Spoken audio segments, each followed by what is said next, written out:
we had a bunch, we had a lot of people sign up for this. I guess I must have touched a nerve because we had a lot of people sign up. We'll see how many actually sign on, but the fact that a lot of people sign sign up for it means that there's a lot of common pain points that we hit upon. So my name is Joe Marconi. I work for Elite. I'm a former shop owner, 41 years. I've been in the business since I was, well, actually before I can even drive. I've been in the business helping my father. He was in the business too. So this is the only business, only industry that I've ever worked in, and I still have a passion for it. Even though I sold my company in 2021, I work now for Elite as a business coach, trainer, consultant, and I do other things for Elites. I'm here with Matt Lofton, Director of Coaching. Matt, just a few words. Introduce yourself. I really appreciate everybody taking some time to join us today. Like Joe said, my name is Matt Lofton. I'm also part of the internal team here at Elite Worldwide, and I'm also a current shop owner as well, and have been a shop owner for 8 years. I've been in the industry for 23 years now, from through different avenues and different sides of it. So, kind of seen the block full circle. I started off with the lead as a client and was able to join the coaching team a couple years ago, and join the internal team here this year. And it's been a joy and a pleasure to meet different shop owners like yourself and try to add some value to your family and your business. Yeah, thank you, Matt. Thank you so much. And I want to add that too, that I was also a former client of Elite since the mid 90s. You know, Elite started in 1990, and the mid 90s, I became a client, and it really changed my life, changed my business. Notice I said changed my life because that's what it's all about. Your business should support your life, not the other way around. So we're gonna talk about a few things today. And Matt and I were discussing this the other day, and we realized that there are lots of pain points, but three that always stand out: recurring. Shop owner burnout, car counts, and cash flow. These things seem to be cropping up over and over again with shop owners. And to be honest with you, they keep you up at night. I know it did for me. In 1980s when I started in 1980, my company, and there were a lot of sleepless nights, and I didn't get it. I really didn't get it. I needed help. I didn't know where to get the help. And once I figured it out, and by the way, you never totally figure it out. I'm not going to promise you that everything will be unicorns and rainbows, whatever pathway you decide to go to get help, but it'll never be perfect. But you can make things a lot better. And, the automotive business is a tough business. It's one of the toughest industries on the planet to run, operate, and grow. And I know how hard it is. Trust me, I've been in it. My father was in it. I was in it, still in it. But there's a lot of rewards. And I have the highest respect for everyone in the automotive industry, especially the automotive aftermarket, shop owners, managers, technicians. What you do is nothing short of a miracle. It really is. The education you need, how you find the training, how you keep up to date, the customers, the day in and day out. It's just amazing what you go through. We're here today just to discuss. We have a few slides to show you. We're going to show you the slides, and then we're going to open it up to a discussion. We want to hear from you. We want to try to help you. We want to make this day meaningful. So we're going to get going here. This is Elite. That's who we are. We live by this principle that we will never put money ahead of people. If anyone knows about Elite, we know that we stand for integrity, core values, principles, and because of that, we get results. We get big results. So, a couple of things here, in terms of why do some of these shop owners struggle? And let me just run down a few things, and I want to hear from Matt too, because Matt has a very good perspective on this whole topic here. Many technicians, myself included, I was a technician turned business owner. I always tell people I was on a Friday afternoon, I was a dealer technician working for a Ford dealership in Larchmont, New York. On that Monday, I'm a shop owner. So I didn't have any business training. So many of you are the same, probably live the same type of life were technicians turned shop owners. And even when we're not technicians, we still, a lot of us go into business with that mindset that the business has to be reliant on us, our technical skills or administrative skills or whatever skills that we have. And that's where a lot of shop owners get into trouble. And like I always tell people, if the business is reliant on your brain power, what you can do, your business will ramp up, and then it'll just plateau. And when it plateaus, that's where a lot of us get into trouble because then we don't grow anymore from there. Because let's face it, without a good, strong team around you, you really can't grow. You can't be as successful as you want to be. You remember something that you're only as successful as the people you surround yourself with. So you have a weak team around you, you're going to have a weak business. It cannot be reliant totally on you. Most business owners don't have business training. All right. I know you all have hopes and dreams, but maybe not a real plan. You're not really setting goals. And many live in a reactive world, not a proactive work environment. What I mean by that is too many of us are putting out fires all day long. We're fixing this problem after that problem, after this problem, and it's exhausting. And you're stuck in that position when you're driving home at night and you ask yourself, I know I was busy. I'm not sure what I accomplished today. And that's how you know that you're stuck in that reactive mode. That's a very exhausting position to be in. And over time, will lead to burnout. I know this. I've been there. That's one of the reasons why I do what I do today is I really don't have to work. I've done my share for the past 50 years, but I think I owe it to the aftermarket industry to give back a little bit. So everything I talk to you about today, I've done it, I've lived it, and I've helped others overcome it. Having enthusiasm, but may lack accountability.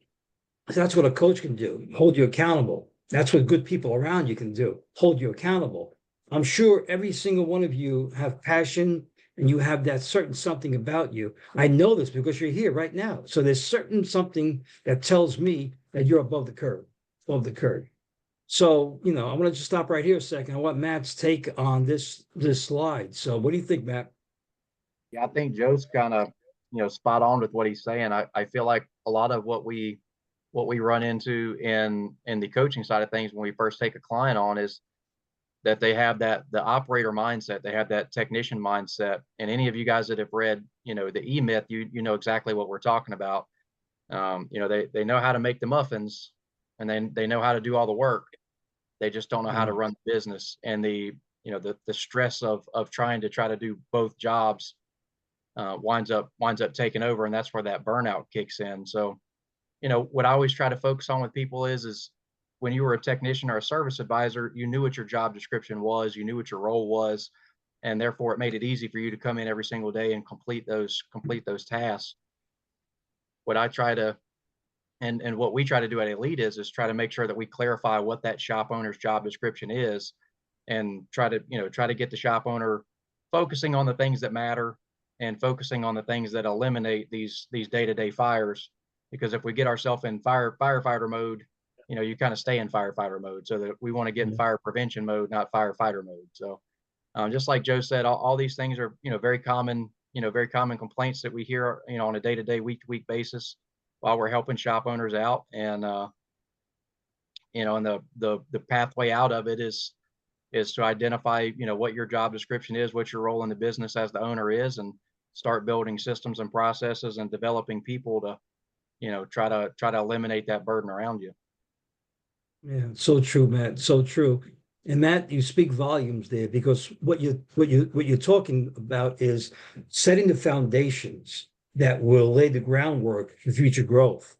And you just go back to that bullet point, one from the bottom. Many live in a reactive world because that's what Matt's talking about. When you don't have that foundation, the systems, the processes, when the shop owner doesn't really understand his or her role in the organization, you live in that reactive world. And it's just, again, to repeat myself from earlier, it's just an exhausting way to run your business. It really is. So again, we're going to go through some more slides, but this is the first pain point that Matt and I are discussing, which is kind of common to many shop owners. Car counts. Now, I'm not a believer that whoops, I'm sorry. I'm sorry. I'm getting ahead of myself there. I'm not a big believer that every problem in your business is related back to car counts or one of the biggest problems, but it is a problem. I had a call this morning with a client and he was down on car counts a little bit and he's struggling a little bit. So when I revisited his plan that I laid out for him, he admitted that he got complacent a little bit. He fell back a little bit. So that's my job now to prop him up again, to get him back on track. But to go through some of the reasons why, do you have a marketing plan, a business plan? Do you know where you're going? Do you have goals? Do you maintain that? Do you hold your people accountable? Are your people, especially your service advisors, do they provide an amazing customer experience? Not customer service, customer experience. You see each touch point that the customers go through, whether it's on the phone call, booking an appointment, driving into your shop, the sales process, car delivery process. Those are customer service touch points. The customer experience is everything in totality, everything. The customers leave there, are they saying to themselves, I'm going back. I'm going back. So, do your service advisors provide that experience? Does everyone on your team understand that they are part of the overall mission? They're part of that internal marketing plan. So that's number two. Number three is, we all know this. I'm preaching to the choir here. We're all doing multi-point inspections. I'm sure there's not one person in this virtual room that's not doing it. But are we doing it consistently? Number one. And do we use the multi-points not just to sell that day? See, that's not the whole total purpose of a multi-point. It's to identify future work, because those, and I hate saying declined services, let's turn that word around and say deferred services. If you tell a customer, that they need four-wheel brakes, alignment, tie rods today, but they're looking at an oil leak or possibly a 30K service coming up, whatever that is, or rear brakes are at 5 millimeter, let's recheck it in January or February. That's all future work. Talk about car counts, but are you booking the next appointment? Are you managing your customer's car care through the entire life of the car? So I tell clients, unless that customer is leaving your shop and driving their car to the dealership right now to trade it in, that customer is going to need a future repair, a future service. But the question is, are they coming back to you? And are you managing that follow-up appointment in the future? So just think about that. And the last issue here is, are your service advisors trained properly? See, the service advisor role is the key role in your company. And it wasn't like that years ago. In the 80s when I started, I was the lead tech, the shop foreman, the service advisor, the manager, the bookkeeper, the shuttle driver, cleaned the bathrooms, fixed the roof. I did everything. You can't run your business like that anymore. The service advisors need the right training. You got to put the right people on the counter, because that's the face of your business. Let me stop right there again, because I can talk just about all day, right, Matt? So go ahead, Matt. Let me hear your thoughts on this pain point. Yeah, and again, Joe, I think you're right. But a lot of what we hear, when we first take on a new client or when we're talking with somebody that's struggling is, and I know that's one of the first things that I reached out about was, man, I need more cars, because we equate, if we have more cars, we're going to be able to grow and make more money. And a lot of times, if we really take a second to pause and look at what's going on inside of the business, we really need to take a look at how much our total discovered services is first. What's our total potential in the business currently? Because if we're doing $100,000 off of our inspections each week, but we're only selling $20,000 of that, do we really need to add more cars? Do we really need to add more ad spend and more budget? What we're going to do there is we're going to buy more decline. We're going to buy more decline services, right? We're going to get in more cars. We're going to dilute the customer experience down, and we're actually going to decrease our closing ratio. So you're going to spend more to make roughly the same, and that's never a good strategy. And we're gonna increase that burnout that we talked about earlier, because we're gonna add a lot more work. So the first thing we want to focus on is like Joe said, the internal processes. Do we have a marketing plan? Do we have a customer experience that allows us to maximize the customers that we currently have coming in the door? And do we have the right people and the right systems in place at the counter to be able to sell the work that we currently have? And if we do have those things and we do need some more cars, then it comes down to, again, going back to the marketing plan and the strategy. Are we being consistent? One of the common mistakes that we see a lot of times with car count is we've all been guilty of this. When we're busy, we cut ad spend because we don't need any more cars, and then when we get slow again, by that time it's too late. We're the farmer's field was planted 90 days ago. So if you want to get the harvest, you have to plant the seed in the season, and the season is not the time. It's not the time to reap the reward. So we have to take a look at what our seasonalities are, put a plan together to even out those seasonalities a little bit. And then the big point that Joe really hammered home there, and that I feel like is kind of an industry-wide issue that we really need to focus on is scheduling those next appointments, because the vehicle delivery is the first opportunity for your next sale. And so we really push that hard inside of Elite. We push it hard with our clients because you have them in front of you right there. You have an opportunity to set them up maybe even for 3 appointments, not just one. And so there's some tips and tricks there as far as we know when their next oil change is going to be due. We can schedule that. If we schedule them for a repair today and they're picking the vehicle up, we probably have a 24, 36, 36 warranty. We can schedule them for a warranty pre-check, 6 months ahead of that warranty going out.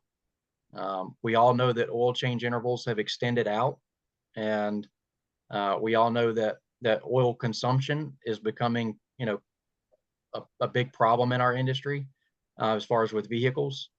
So, creating pit stops in between those oil change intervals, is a really good strategy to try to get that customer and that vehicle back in 1 or 2 more times a year, just to be able to do a quick evaluation, check the oil level, do a safety and maintenance inspection, and make sure we don't have wearable consumable components that are stacking up, to large repair estimates and large maintenance tickets that again make it harder to present that to a client and keep their vehicle maintained. Yeah, very good. Excellent. Excellent, Matt. I can't agree with you more. So listen, I know a lot of you, if you are struggling with car counts or sales or the combination of both, before you jump to any advertising plan or more paid ads or whatever, I want you to look at your internal process. Because if you don't have your internal marketing down first and everything in the organization, creating that amazing experience, do what Matt said, booking those next appointments, then that has to be well honed first. That has to be in place first. Because if you do buy more marketing, if you go out there, get an advertising company, you may get more cars, but if the process is not done properly, it's going to be one and done, one and done, one and done. You're not going to, because retention is more important than acquisition. You need a balanced marketing plan. That's what you need, a balanced marketing plan, because we all lose customers. We all do. We lose anywhere from 15 to 20, 25% of our customer base is lost each year, depending upon where you are on the country. People move away, they pass away. There's different reasons. They buy a Bentley, you don't service Bentleys, whatever the reason is, they lose customers. So you do need a well thought out marketing plan. But if everything is not done properly in-house and giving that customer the experience, giving them a reason to return, then you're wasting ad dollars. You really are. Like Matt said, the car delivery, this is a favorite expression of ours. The car delivery is your first step to your next sale. So the customer's right in front of you. The customer's standing in front of you. They need to go back for future repairs somewhere. You got to do all you can to get them to come back to you. All right. Make sense? Anything last on this topic, Matt? Yeah. One more thing, guys. If you're not doing phone call reviews, if you're not recording phone calls and reviewing those phone calls, I strongly recommend that you do that.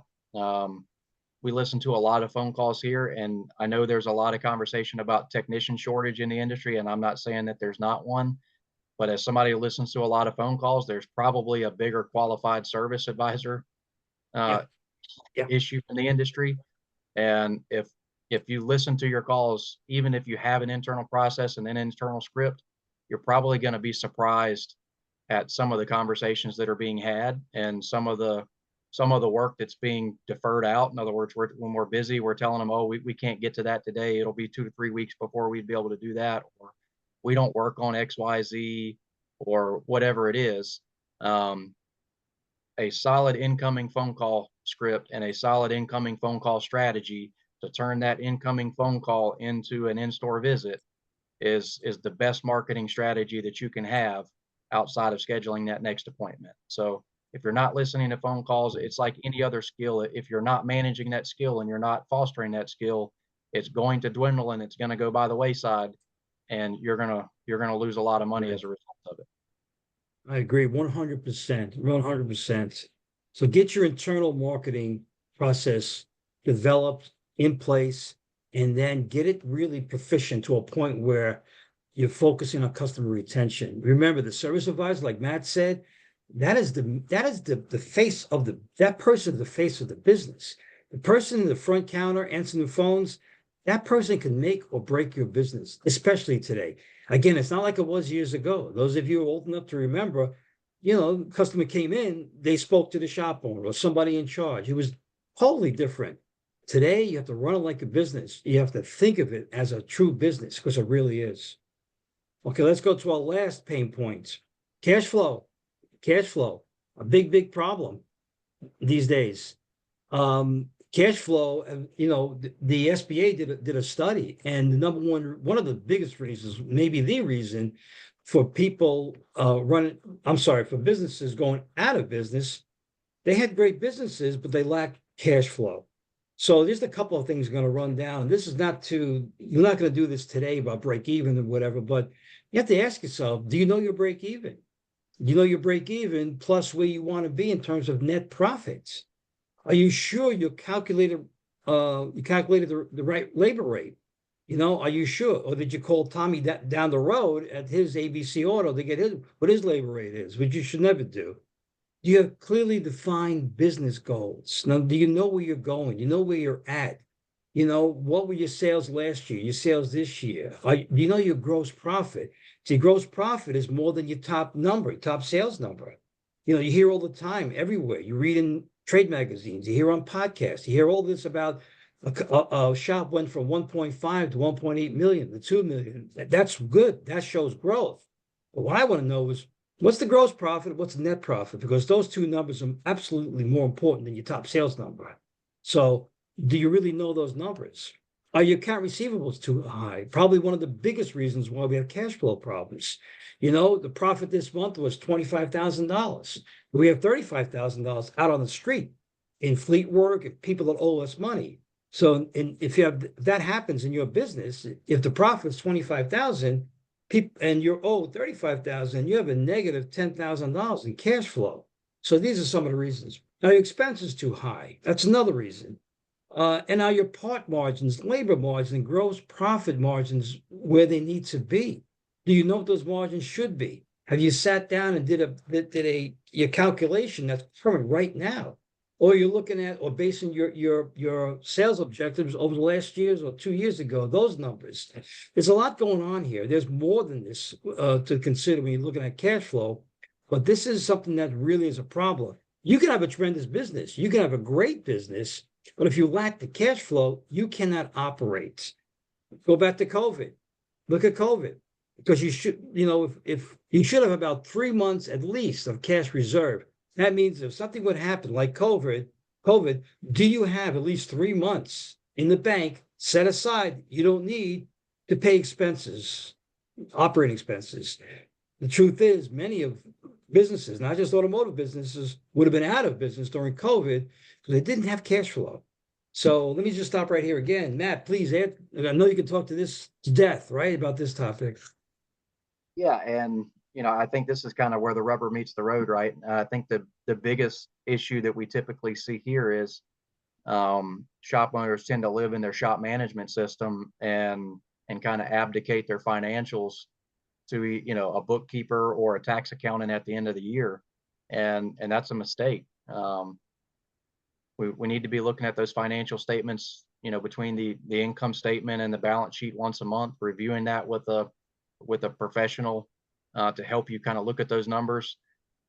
A lot of times what we see is we set up our shop management system probably incorrectly, and we're doing all this job costing, and we see good numbers and good percentages in there, and we feel good about it. And then we get our, we look at our bank account, we wonder why there's not any money. And when we take on a client, a lot of times we'll request that financial information, and we'll get to looking around in their income statement, and that 55% part margin that they had turns out to be a 27% part margin. Yeah. Just because of some of the internal processes that they have, or parts being ordered and not returned, different reasons. Same thing with the job costing on the labor side with the profitability there. So making sure that you guys are looking at that you're working with a professional that's making sure that information is accurate as it could possibly be. And then, the other biggest thing there is, like Joe said, the accounts receivable, right? A lot of us got into this industry because we like helping people, and we get the satisfaction of knowing that when we put somebody's car back on the road, that they get to get back to their daily life of driving their kids to school, driving to work, providing for their families. And everybody has a sob story about why they need their car back, and why they can't pay you in full today. Unfortunately, if you have a habit of doing that, you're going to see those accounts receivables go up. You're going to see your point of sale system show you some good numbers, but you're not going to have any cash in the bank. So it's kind of a joke that we have in my shop, but there's only two people I trust with an account as far as paying later, and that's Grandma Lofton and Jesus Christ, and they're both sitting beside each other in heaven. So That's good.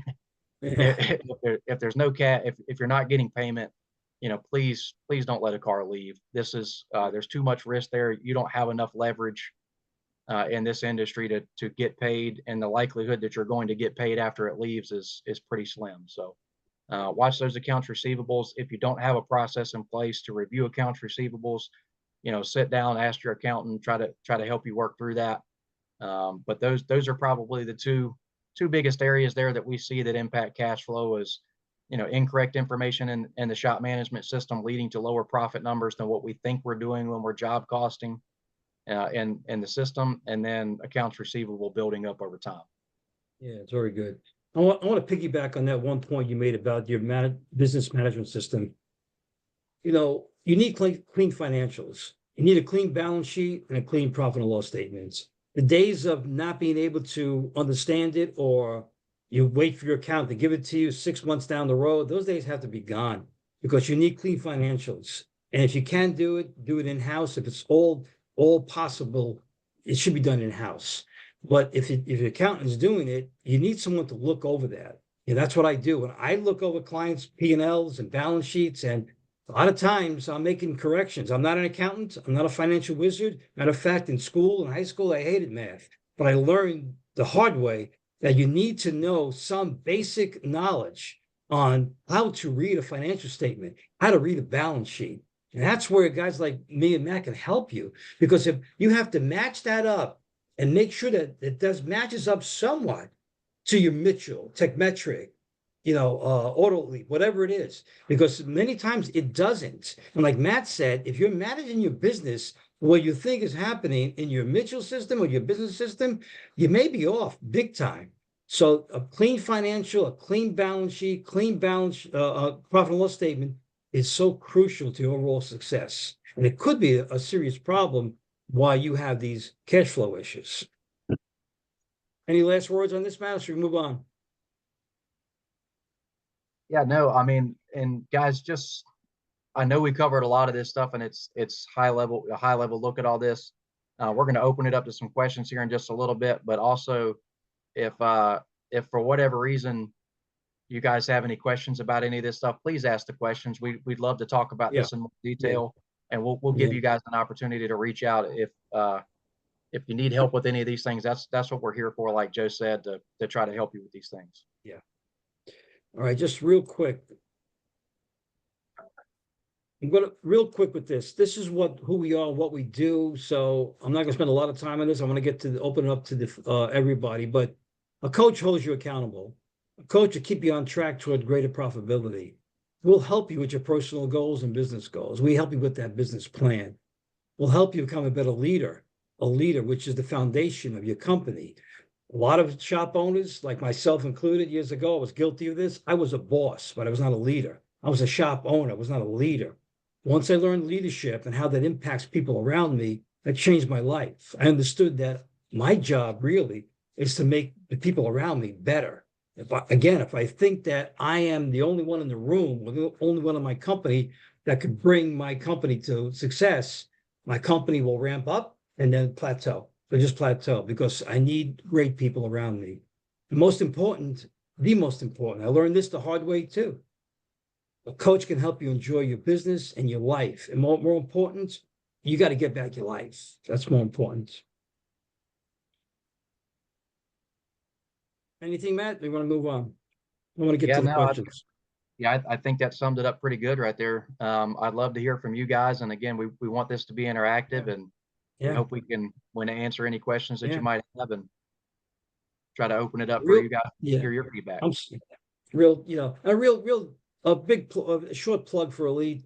34 years. We help thousands of shop owners understand their job descriptions, developing their plans, understanding the financials. That's a big one, which makes you more profitable. And really, we help take the stress out of running your shop so you can live a happier life. And like Matt said, Matt's going to be the go-to person on this meeting today. If these things resonated with you, then email him. So, Matt, this is your email address. So, anything you want to talk about this about how they can maybe why they should reach you? Yeah, there's no strings attached to this, guys. We know that there's not enough time to cover these three pain points in detail. If there was one of these three that you felt like really hit home to you, and you feel like you're struggling with the most, shoot me an email. We'll get together and we'll talk offline, and we'll do anything that in the world that we can do to help you out. Like Joe mentioned in the very first slide, Elite we're a people's first business, and we believe putting people ahead of money. So if there's a way that we can help, we know that especially the holiday season time is a challenging time in our industry, and it's a stressful time for a lot of shop owners, and it used to be a very stressful time for me. And so anything that we can do to take our experience and what we've lived through and make this time of year better for you guys, and put you in a better position for 2025, that's what we're here to do. Very good, Matt. So let's open up to the everyone, to the attendees here. So anything you want to talk about, questions? I know we covered a lot, and like Matt said, it is higher level, and we only have a short amount of time, but anything to mention or questions? So anything, anybody?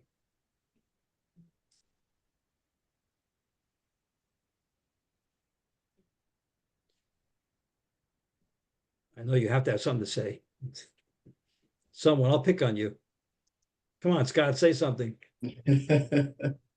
Uh, so as someone I mean, I'm only in the industry 4 years now as a shop owner, and I can tell you, it's still fresh in my mind what it was like to be a newer shop owner and burned out, and to a shop owner who's already burned out and you're struggling day to day. It's not even struggling day to day; it's hour to hour on most days, and a lot of the stuff that the pros are telling you to do, all these, develop your SOPs and your policies and your marketing plan and all that stuff. When you're living hour to hour, dollar to dollar, it's hard for you to validate or to put a value on that amount of time that it takes to do those things. If you don't, as a new owner, you have to get good advice and trust the process and be humble enough to take that advice, because those are the things that will get you from spending dollar to dollar and day to day and hour to hour. But it seems like a daunting task when you're already that busy and you're burned out, to be able to find the time to do all of these things. That when you're already working 12, 14 hours a day, how are you going to sit down and figure out a marketing plan or develop SOPs? And how do you determine what your SOPs should be? And so now you're working 24 hours a day just to try to not work Yeah. 8 hours a day. Yeah. Yeah. So Scott, I that's all. guess Yeah.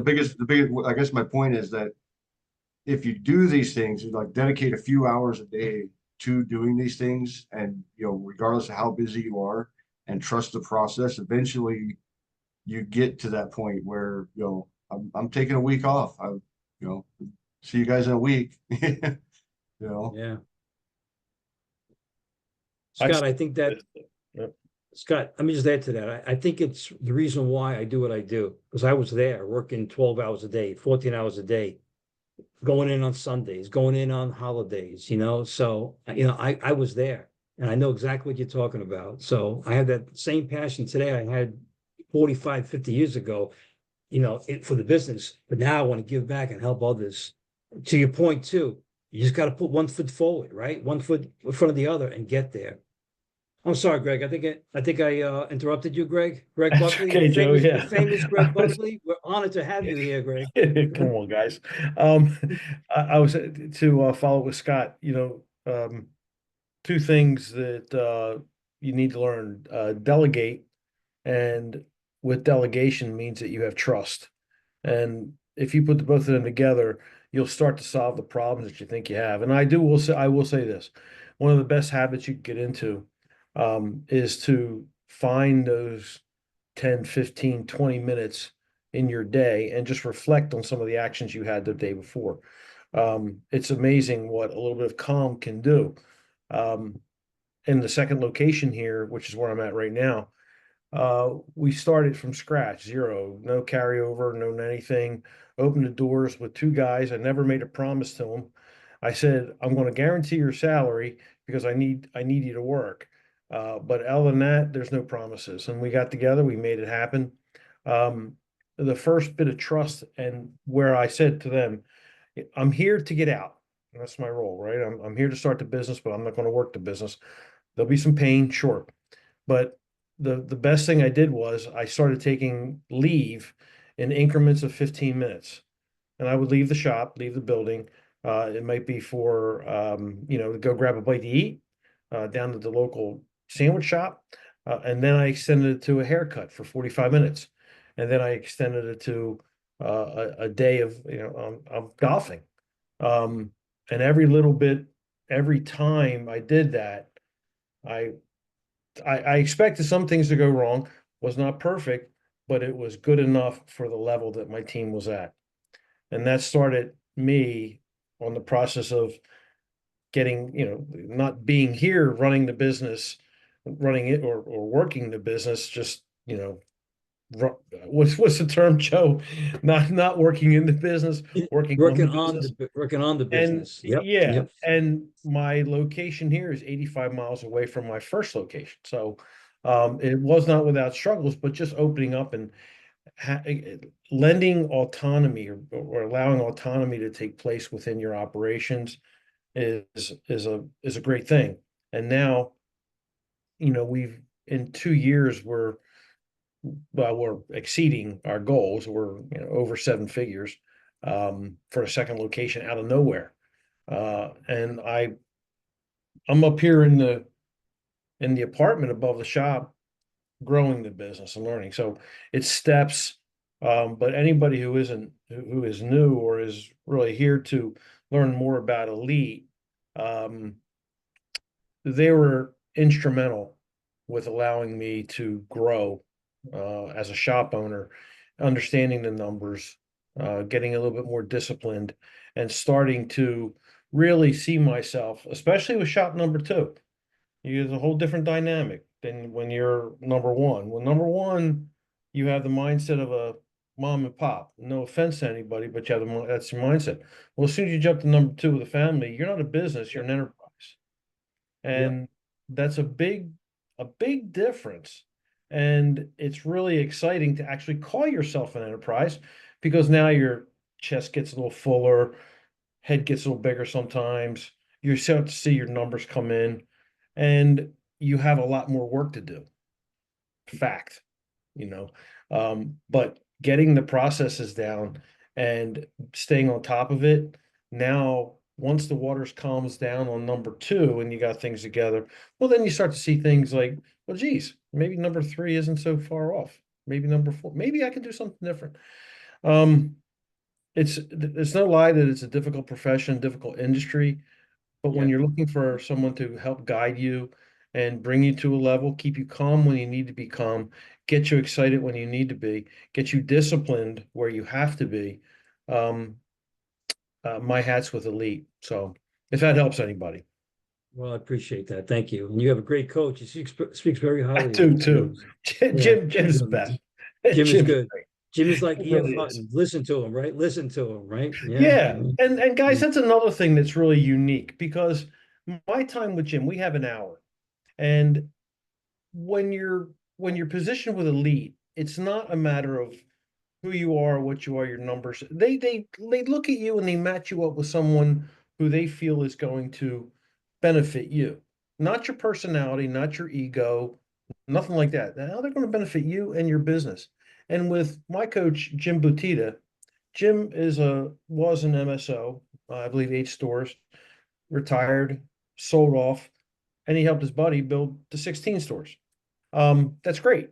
But more importantly, he tells me how real estate is, how to do a real estate deal. Yeah. Where, we're purchasing number 2 and I'm purchasing the adjacent property next to me. I go to settlement the first of the year. So these are like off the record type of things, but you get to know your coach, their experience, their real world experience. So you don't get a rah-rah, you get like facts. Like, okay, here's what you do. Oh, all right, do you want to rent the building, Greg, or do you want to use it? Well, if you rent it, here's your structure. This is experience. So for a guy like me, I'm not young, but I'm looking at for legacy. Yeah. Again, definitely investigate. Go further. If you're here with just a curiosity, go a little deeper. You owe yourself. Thank you. Now, this was not planned. Greg Buck didn't, even though No, Greg was no, gonna be no, on it's not planned. I'll tell it like it is. I really will. It's just the way that it's got to be. We go through too much BS in this industry. We And do. Yeah. we see all the other companies, we see all the other folks that are out there that are doing stuff. And look, man, right now there's so many different models and so many ways to, Yeah. slice things up. You can get that uh shiny object come by you and you're off on another tangent. Uh, but it's important to have yourself grounded in your facts and figures so that if you do wish to pursue an alternate model of business or look at something different, at least you know the basics, right? So Right.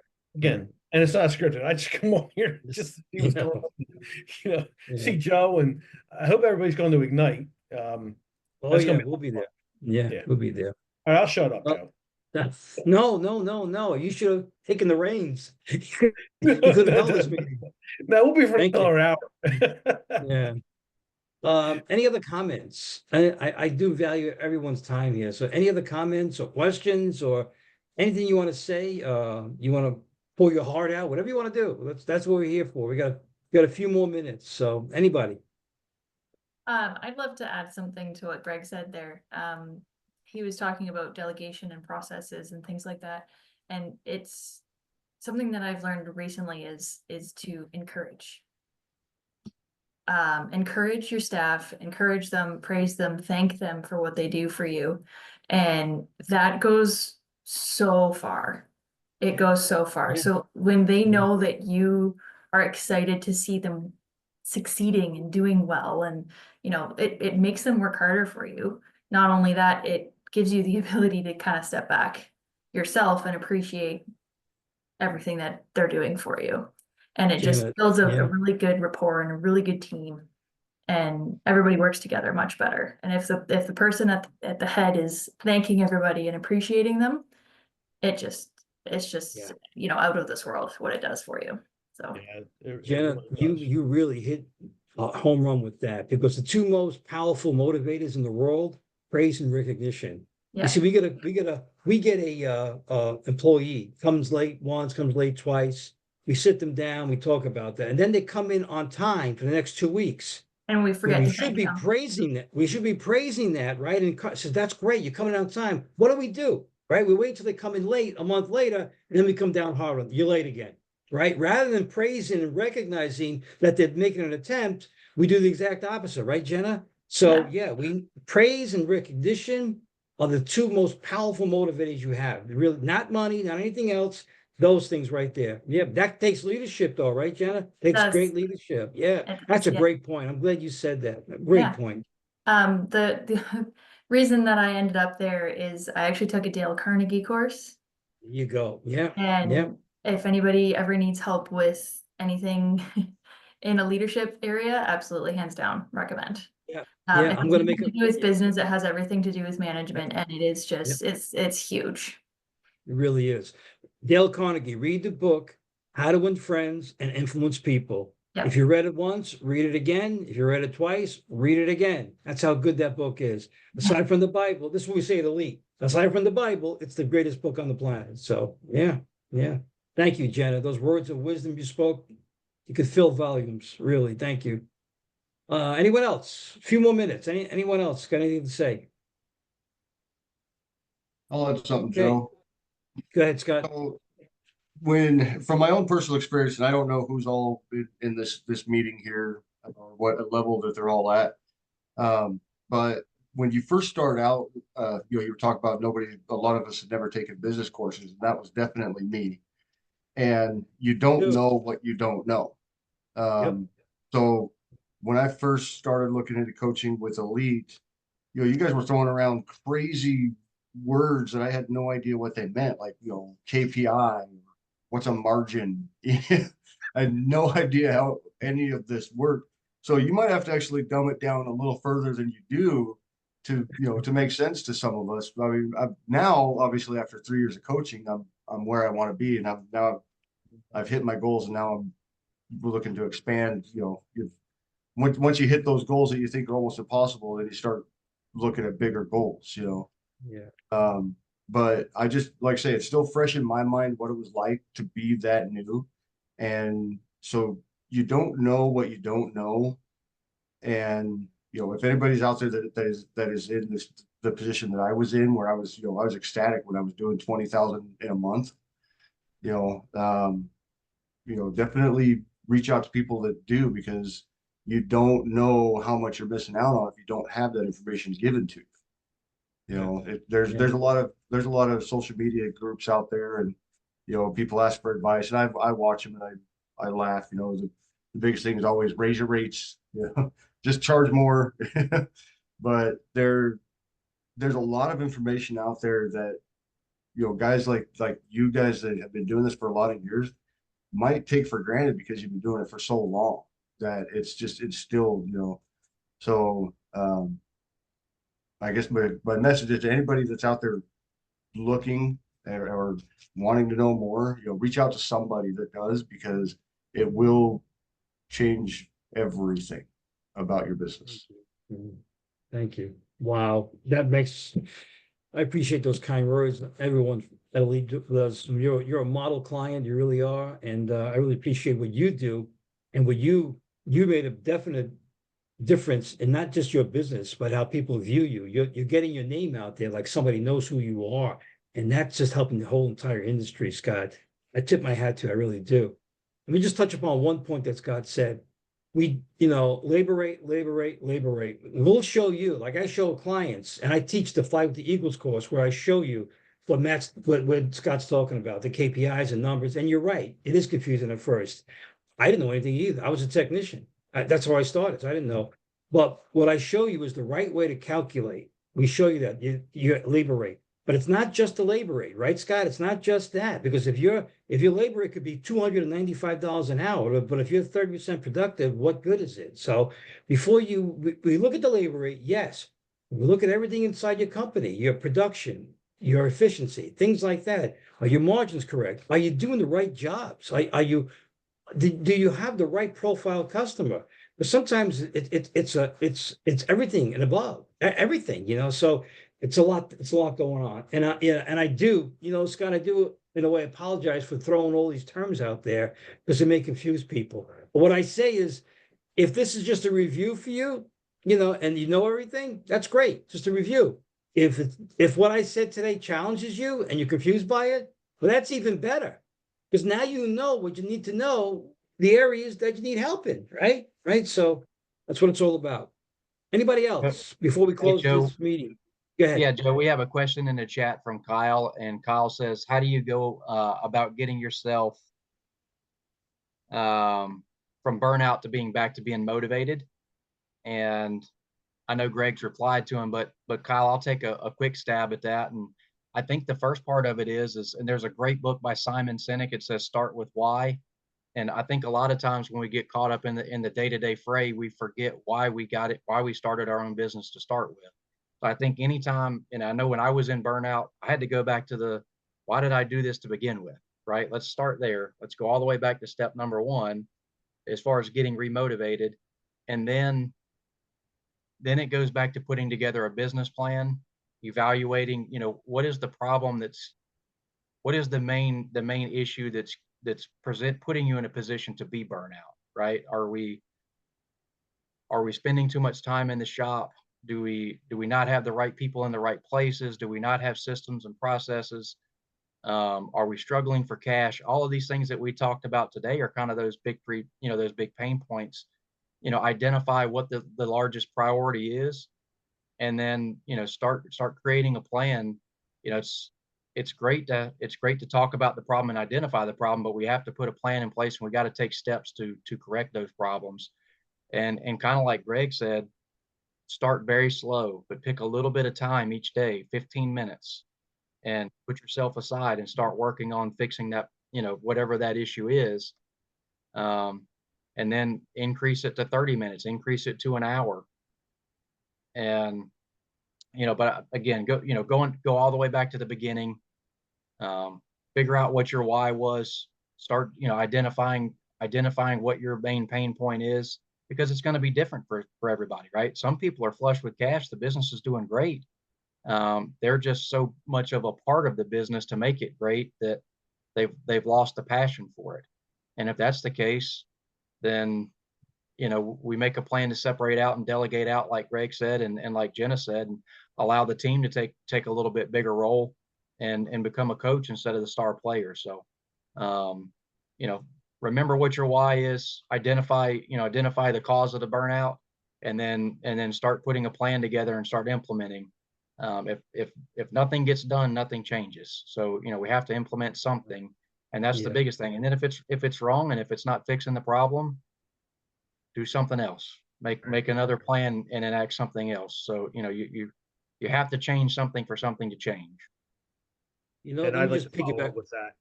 Well, Oh, I'm sorry. Go ahead. if I could, Kyle and everybody else. As I said, opening up a second shop wasn't easy. It's not easy running, and there were times when, I had some real heavy stress, just the travel back and forth, startup, all that stuff going on, 2 crews. So so the biggest thing for me, and I think for all of us, is health.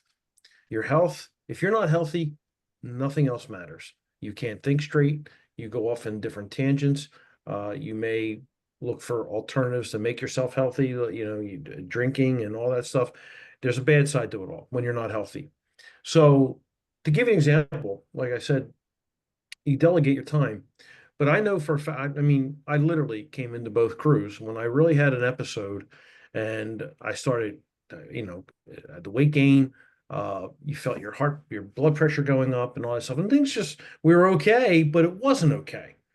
And I said to them, that's it. I said, here's my plan. And like you guys are saying, draw a plan now for yourself. I am going to walk and work out and take care of myself physically 3 to 4 days a week. There's no excuses. I will not be here. And I go, I need your help with this. I said, this is the way it's going to be.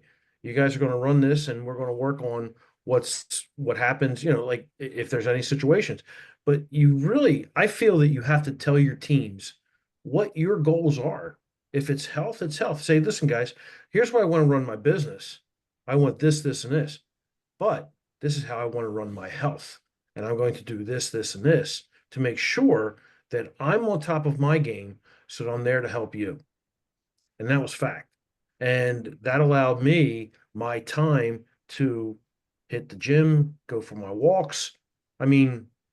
You have to do it. I don't care how big you are. I don't care how small you are. You have to find the time to treat yourself so that you can remain that leader, that point person, that business owner, that family man, woman, whatever, that you can be. So I will emphasize that make sure that in all of your business planning, that you make sure that you plan for yourself as well. If not, it's going to be a real bad struggle. So, Yeah, Greg, I'm with you 100%, Greg.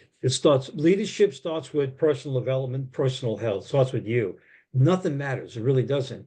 And one more thing I want to add to this. Sometimes we get things backwards. We change it. We don't know our priorities.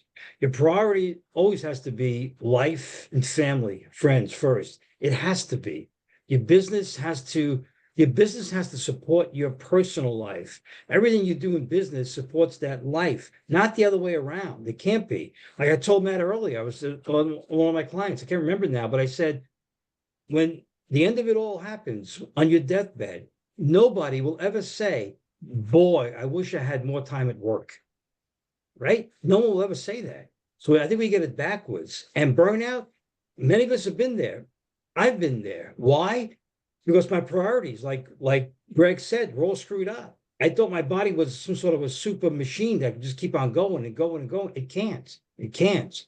So another point I want to make is, you see that email address? Click on it when you get a chance, because Matt can, it's complimentary. He can sort things out for you. Take that step. Every journey, everything starts with one step forward.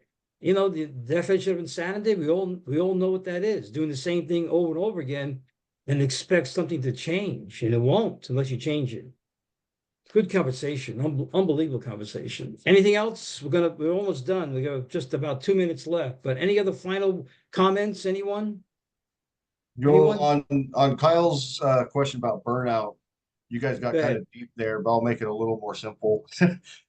My coach told me a long time ago, set little goals and celebrate little wins. Because man, that feels Brilliant. good when you hit that little bit win. It's like Brilliant. we set a goal for 1.25 million this year. So we broke it down to weekly goals. And I go and tell my guys, like, hey, let's do this week. And each time we hit it or bypass it, everybody's, yeah. And then the next thing I know, we've already hit it. We've already passed it. We're 1.3 for the year. And I'm like, sweet, we did it. And my guys are like, let's do 1.5, because they want to feel good. They want that good feeling. So celebrate the little wins. Don't just look at the big picture. That's Scott, you're gonna be a coach someday. You you really are. We want to keep that in mind, okay? We're gonna recruit you. All right. Final comments? Anything more in the chat, Matt? Anything else in the chat? We're all good.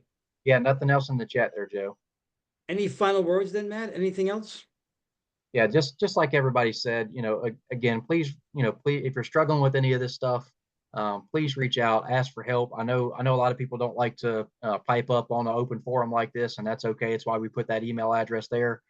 And again, like Greg said, like Joe said, like Scott said, our main objective here is to try to make a difference in your life and your business, and to try to help pass along some of the things that we've learned that's made our life a little bit easier, allowed us to participate more with our family, participate more with our friends, and have what we all envisioned when we set out for business to begin with. Nobody started their own shop to work 60 hours a week and never see their friends and family. We started off so we could make as much money as the man and not have to be there, right? I mean, that was the whole point of it to begin with. So if you're struggling with any of that, if any of these pain points hit home, or there's another pain point that we didn't discuss today that you're dealing with, please send in the email, allow us an opportunity to help out.